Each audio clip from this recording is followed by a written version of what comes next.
आप जैसा सोचेंगे वैसे ही बन जाएंगे, वैसे ही आपको गुण प्राप्त होंगे। क्योंकि जितना नेगेटिव आप सोचेंगे तो आपके अंदर नेगेटिव ऊर्जा का वास होगा, अगर पॉजिटिव सोचेंगे तो पॉजिटिव ऊर्जा का वास होगा। आप इस संसार में कुछ भी बनना चाहते हैं वह आप स्वयं बनेंगे, कोई दूसरा नहीं।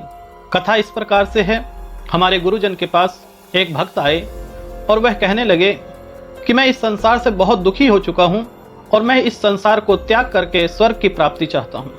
हमारे गुरुजी ने कहा, बिल्कुल ठीक है, तुम्हें स्वर्ग ही मिलेगा, परंतु तुम्हें एक कार्य करना पड़ेगा। भक्त परेशान, मरता तो क्या ना करता।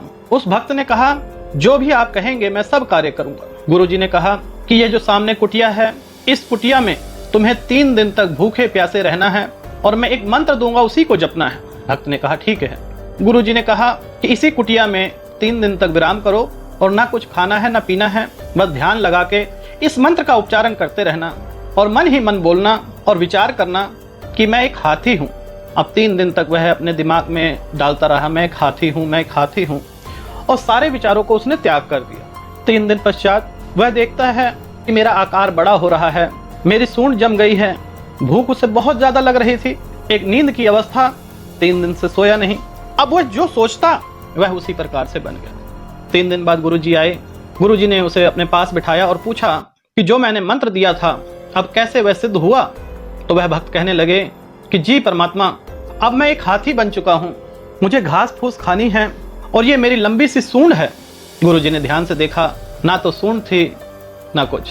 तो गुरुजी ने उसे प्यार से अपने पास बुलाया और अपनी गोदी में सुला दिया कि 1 घंटा सो जाओ, उठना तब बात करेंगे। जब वह व्यक्ति उठा तो उसने पाया कि ना तो वहां पर कोई हाथी है ना कोई सूंड है। तब गुरुजी ने उससे पूछा कि तुम्हारे सभी प्रश्नों का उत्तर तुम्हारे पास ही है। आप जो बनना चाहते हैं वह आपके दिमाग में विचार होते हैं और वही विचार आपको शक्ति देते हैं और उन्हीं विचारों से आपका जीवन चलता है। इस संसार में ऐसी कोई भी चीज नहीं है जो आप प्राप्त नहीं कर सकते। जीवन में अगर अच्छे व्यक्ति बनना चाहते हैं तो अच्छे लोगों की संगति में रहेंगे, उनके प्रवचन सुनेंगे तो आप अच्छे बन जाएंगे।